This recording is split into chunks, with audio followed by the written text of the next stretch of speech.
Hello everyone, welcome to this tutorial in the Jupyter series. It's about Numpy and it's the fourth one in this series.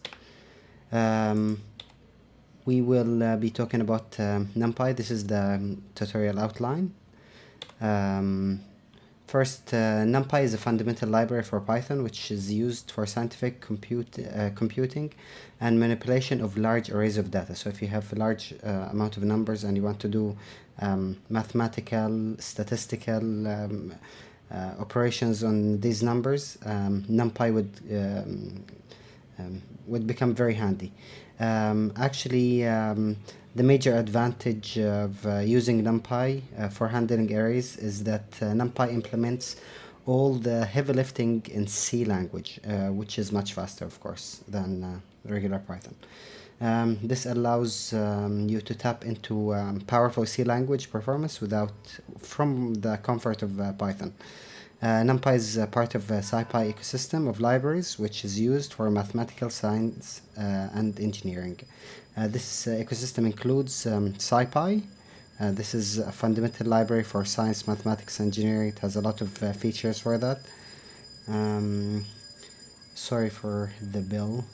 Numpy, it's a multidimensional array for efficient math and logic operations. Pandas, this is data analysis tools that has the data frame and series representing tables and arrays. Jupyter, which is what this series is about. Matplotlib, which is the subject of the next tutorial. It's a charting library. And finally, SymPy, which is symbolic computation library. The main object that does most of the heavy lifting in Numpy is the array object. It represents a multidimensional array, so it's an ND array, like n dimensions array.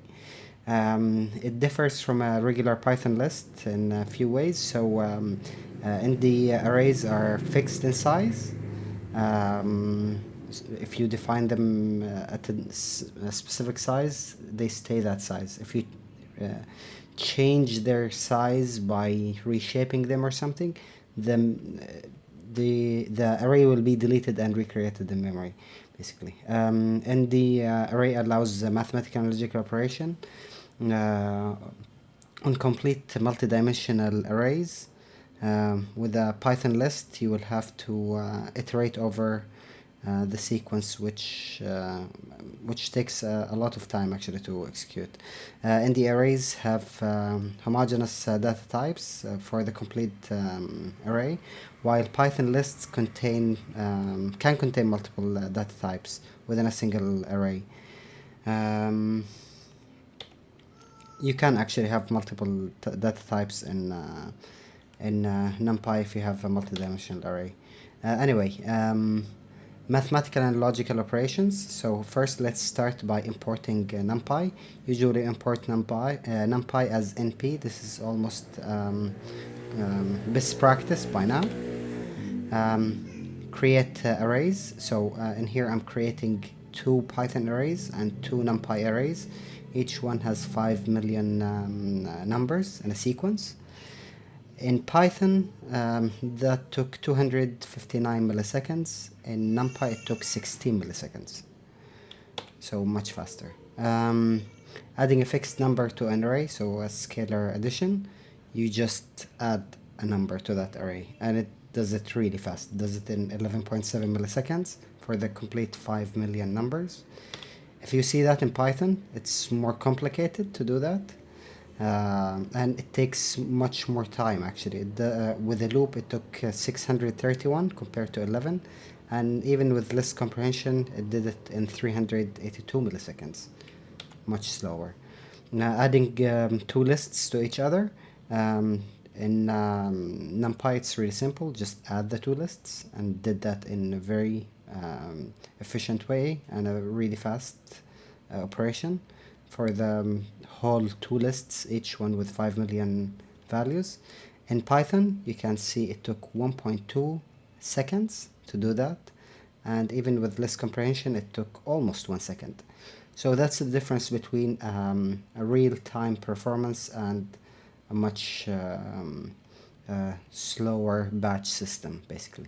Um, Multiplying two lists. So this is a pointwise product. So I'm basically multiplying each number with the corresponding number on the other array. It did that in 14.7 seconds. With Python, it took 1.18 seconds. And with list comprehension, it took 914 milliseconds, almost 1 second. Matrix multiplication. So with matrix multiplication, this is not pointwise product. This is a regular matrix multiplication, the one that you will see in linear algebra. Your two matrices, if you want to multiply A by B, and A has a size of M and B has size of O and P, M and N, the inner dimension, must be equal. And your output will have the size of M and O, and P, sorry, which is the outer dimension. So the inner dimension should be equal, and your output will have the size of the outer dimension. So let's see that in action. I created two lists. One is 3 by 1 and one is 1 by 3.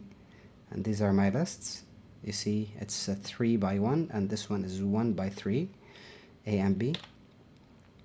To do that, just A dot B, you use the function dot from your array, and your output is 3 by 3. If you do a B dot A, it's a 1 by 1 because you're taking the inner dimension here, and when you flip them, the inner dimension is 1 by 1, not 3 by 3.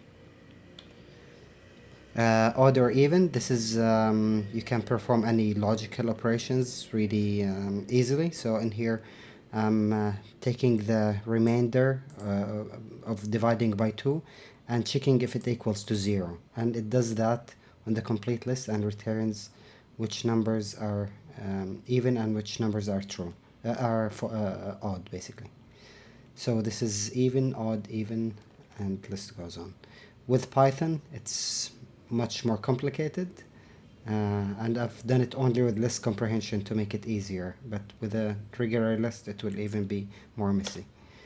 Multidimensional arrays operation. So in here I'm creating a 2000 by 2000 array which has 4 million values, and the lists look like this. So they have all the first array is 0 and it goes until 1999, and each one of these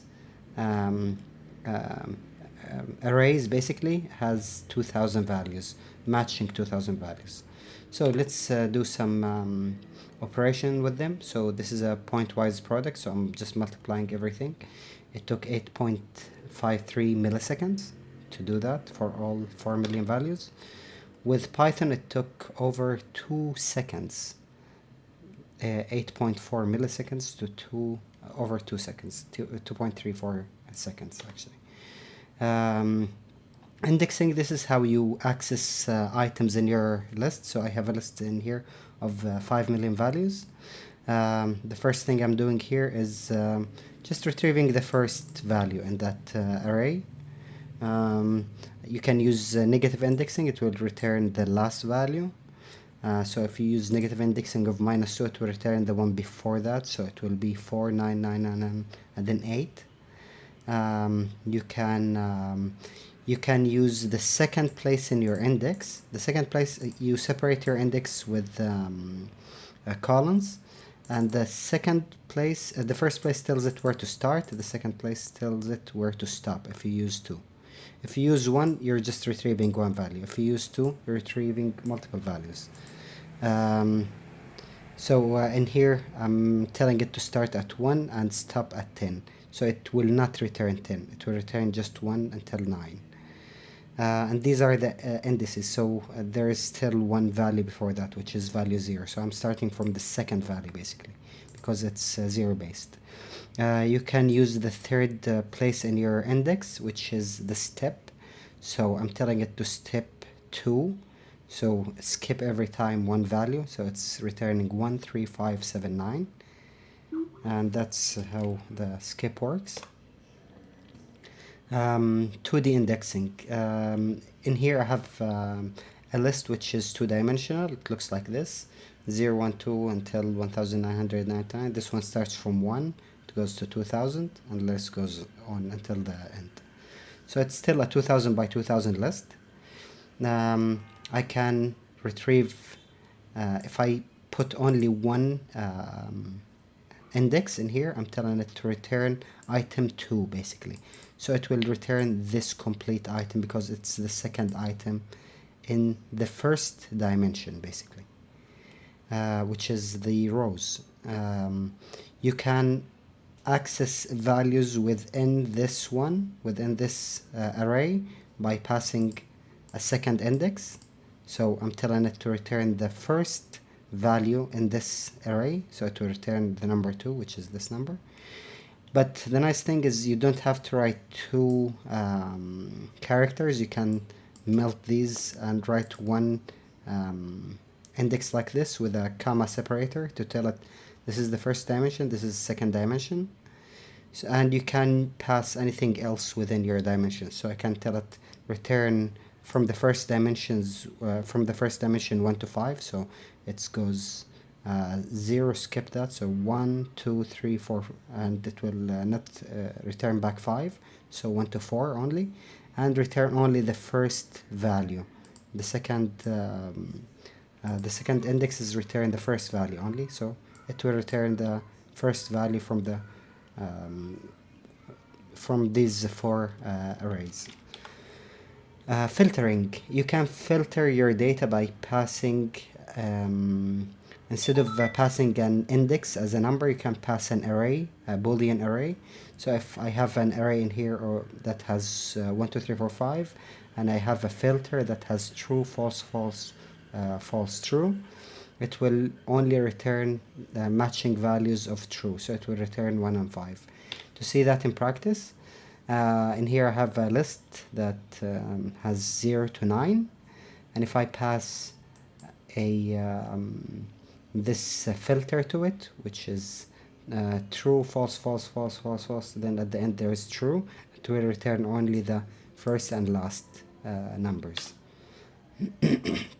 Instead of writing true and false for each value, you can give it a logical operation. So I'm telling it MP array 1 is less than 5, so it will only return true for values less than 5, and I can use that as a filter on my array. I can tell it only return even numbers, for example, by taking the remainder of 2 and checking if it equals to 0, and I can use that as a filter. It will return only even numbers. You can apply a function to your array. So in here I have a function that checks if a number is a prime, and to apply a function to a Numpy array, you will have to vectorize this function first. So mp.vectorize, then I'm passing my function and storing the vectorized function in here. Then I can just apply my function to the array, like if the array was a single value basically, and use the output of that because it returns true and false, true only for prime numbers.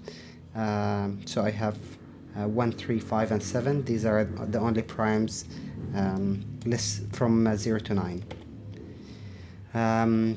Exploring the in the array object. So let's start by exploring some Boolean operators. In here I have an array with random values ranging between 1 and 10, and this is a rand int, so it returns only integers. And these integers are going to be values between 1 and 10. It will have 500,000 values. So in here I can check if take the remainder of 2, divide by 2 and take the remainder, and check if it equals to 0. So I'm checking if it's an even number. So it returns true, false, true, true, false, true, and true, true, false, true, true, false, 6, 8, and 1. In here you have this array basically, and I'm checking if dot all, so are all of them true, and it returns false. And I can tell it dot any, so if any of them is true, it will return true. This is really useful actually for handling uh, Boolean arrays, because most of the times you just want to know if one thing, if there are any truths or if all of them is true. So you have two built-in functions. Anyway, exploring basic stats about your array.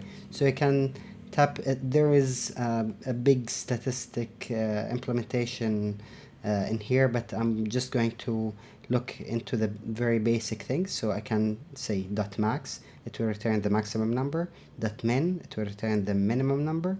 Dot mean, this is the average, so it's returning the average of almost 5. And standard deviation, and it's 2.58.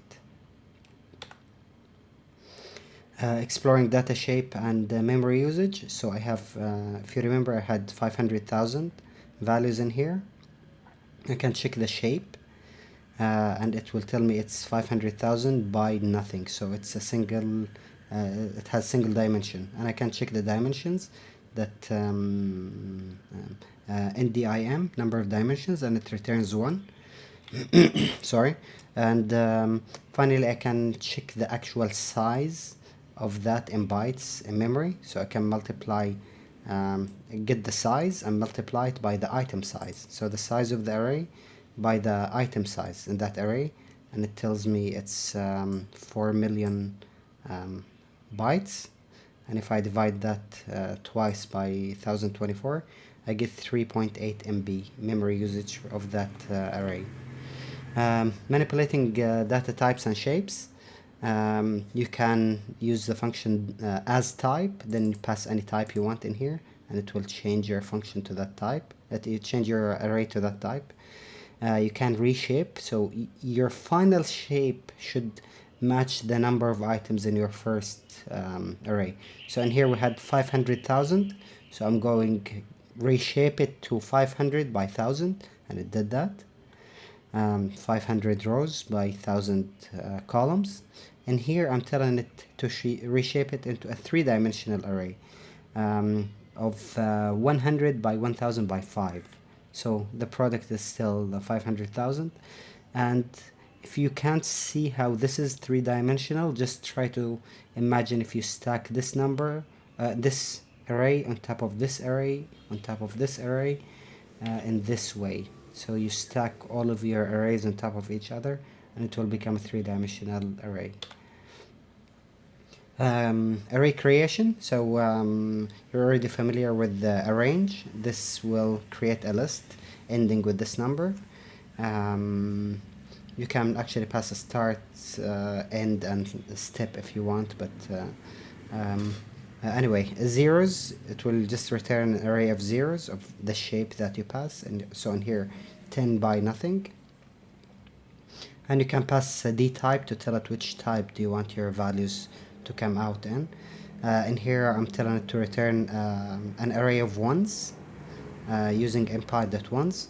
And finally, with the arrange in here, as I told you, you can pass a start and a stop, and it will stop before the stop. So it will reach the last number before the stopping number. You can use length space. This will create a linear space for you. So between 1 and 10, it will return a bunch of values in here between 1 and 10. If I tell it length space of 1 to 10 with 37 values only, it will go 1 to 10 with 37 values only, returning a value each quarter. Log space. So with the log space, you have start, stop, then you have the number of values you want, you have base basically. So your values are going to be base to the value of start, and it will keep going until base to the power of start to base to the power of stop. So in here I have 1 to 5 with 5 values in the log space. It's returning 1 to the power 1, which is 1. 1 to the power 2, 10, 100, 1000, and 100,000. In here I have a log space of -1 to 5, so 1 to the power of -1, that's 0.1. This is 0 because it's 1 to the power 0. Then I have 100, 1,000, 10,000, 100,000. You can change the base, so I'm in here using the base 2, so it's returning 0.5, 1, 2, 4, 8, 16, 32. Numpy array as an image. To just to display these images, the one we're creating in memory, I'm using matplotlib, and I'm using magic matplotlib inline to make sure everything is plotted in line. We're gonna talk about this in the next tutorial about matplotlib. But anyway, I created here a random image of shape 50 by 50 by 3, so 50 pixels by 50 pixels by 3 values in each pixel representing red, green, and blue RGB. So this is my random image. In here I'm using the third index, so I'm telling it all of the first index, all of the second index, and for the third index only get the first value and set it to 0. So I'm basically setting all red values to 0 because it's RGB, so I'm setting all the red to 0, though removing the red from this image. Then I'm dividing blue by 3, so I'm reducing the blue. So in here I'm telling it to go RGB, so B is 2, which is the third item, and dividing that by 3. So you can see there is barely any blue anymore in this image. Then finally I'm setting green in every other row to 1. So this is I'm basically making green in every other row to maximum in all pixels of that row. Finally, there is more about in Numpy. There is a lot of functions for statistics. There is so many functions for linear algebra, fast Fourier transform. There is financial things like present value and things like that. There is a whole implementation for finding business days and dealing with the dates. This tutorial is available open source on GitHub, and it's viewable on MB Viewer. The link to this will be in the description below. Feel free to use it for any purpose you have. Thank you for watching, and I hope if you like this you will subscribe to this channel, or you will watch the previous video about Python basics, or the next video about matplotlib. Thank you for watching.